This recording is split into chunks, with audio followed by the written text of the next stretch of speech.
What's going on, guys? Today we're going to be covering the credit card tiers in Canada. We're going to go from the beginner credit cards to the most prestigious and some of the even rarest credit cards that you might even have not known existed. We're going to be covering the requirements of each tier, the benefits you get for climbing up the ladder, the annual fee involved, and do please note that it doesn't make a credit card better than another one just because it's a quote-unquote higher tier than another one. It really depends on your personal specific situation and the card situation and whether it's a good fit for each other. Before we get started, welcome to the channel. My name is Tony. On this channel, we talk about personal finance, sales, and entrepreneurship 2 to 3 times a week, and we upload content that is designed to add value to your life. So if you're not yet subscribed, make sure you hit that subscribe button right there, and make sure you smash that like button. With that being said, let's get back into the video.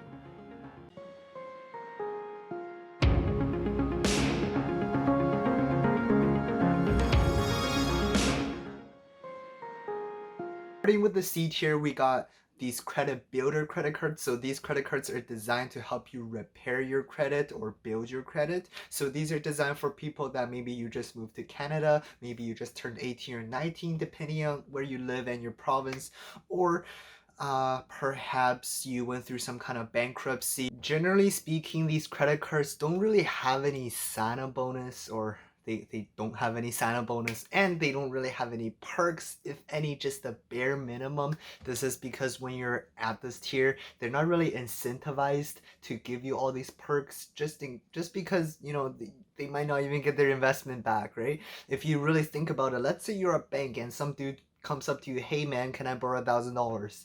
And they didn't have any history or any credit history that they returned $1,000 before, you'd be really nervous, like, oh, I don't know, man, like, what if you don't pay me that money back? You know what I'm saying?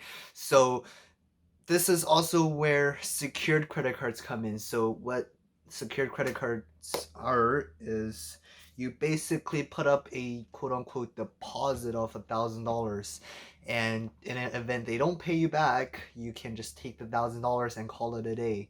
So, you know, the bank don't lose any money, you get to build up your credit score, everybody's happy that way. This is actually really common between a landlord and a tenant relationship. So some landlords ask a renter for a deposit up front, whether it's a couple $100, just in case the tenant breaks something, they have that deposit money. So same idea is applied here. The reason you want to start here is because sometimes you just have to. This is how you build your credit score from the ground up. And by the way, if you want to learn how to increase your credit score to the 800s fast, link above or down this description to check out my in-depth video. There's no real incentive for a credit card issuer to, you know, give you some perks so that you would go with them over another competitor. The only incentive I would think of is they might give you something, just a little of something instead of nothing, so that you would go with them, build up your credit, and in a few years you would get one of their premium credit cards over their competitors. So the examples of these cards would be those Visa and Master cards that are quote-unquote classic. So, you know, the ones that don't have those words down there that says World Elite or Visa Infinite, it just says Visa and MasterCard. And generally on this category, the annual fee can vary anywhere between $0 and $80. Moving up, we got the B tier. So this tier is for people that has minimal credit, so it could be for students, right? So some people, they even skip the C tier and even come up starting from the B tier.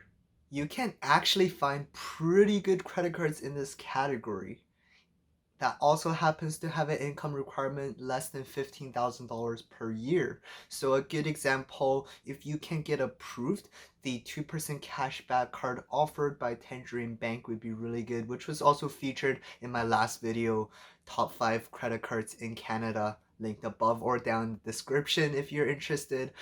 The reason being is, again, I just want to really drill it in there. Just because a credit card is quote-unquote higher tier doesn't make it a better credit card for your specific situation.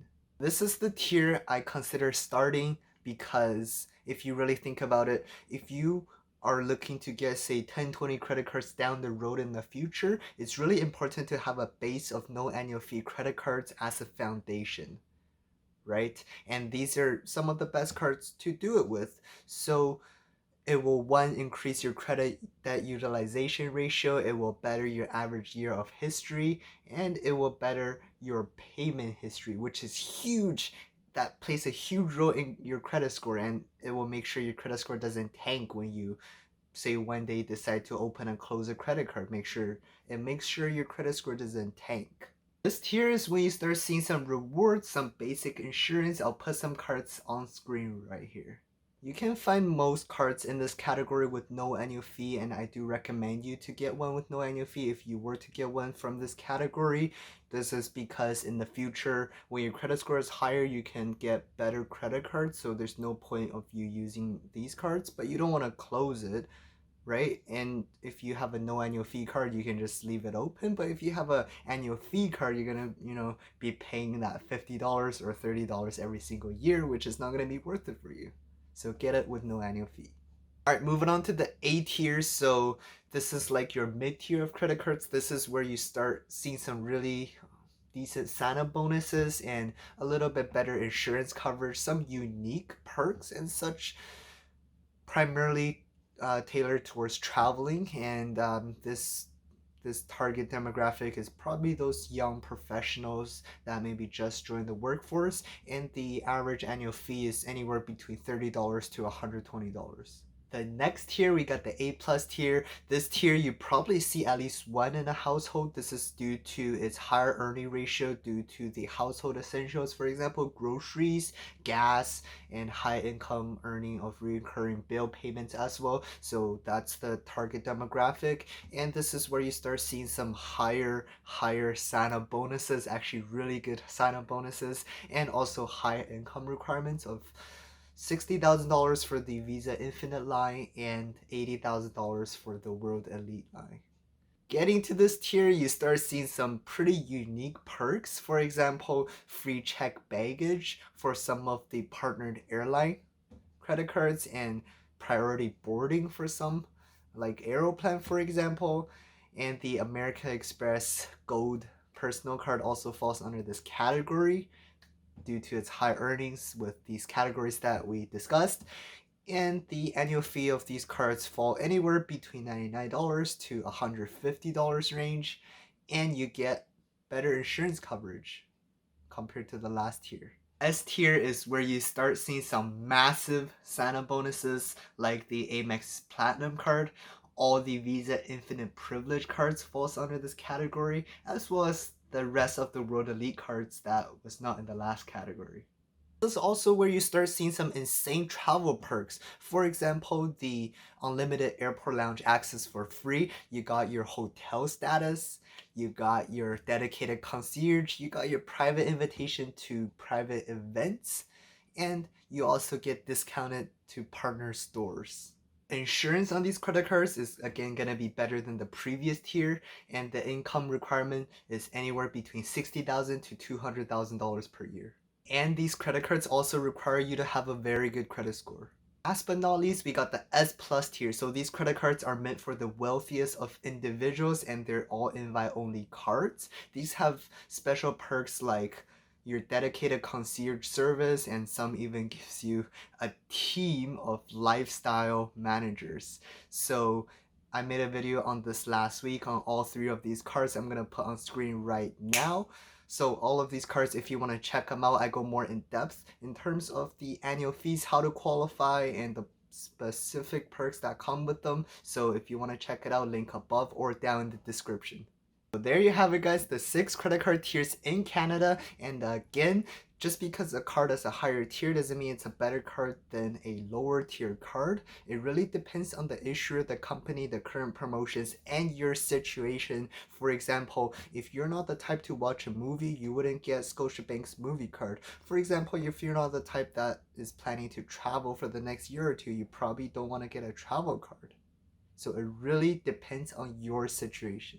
Down below and let us know what is your favorite tier. I mean, personally, I like the A+ tier and the S tier just because due to its earning ratios, and this is where you unlock some of the better sign-up bonus offers that I tend to go for. But yeah, comment down below and let us know what you think. So that being said, thank you so much for watching. If you enjoyed the video, make sure you smash the like button down below if you haven't done so already. Also subscribe to the channel for more content that will add value to your life, uploading 2 to 3 times a week on content of personal finance, sales, and entrepreneurship. And as always, have a great day. I'll see you next time.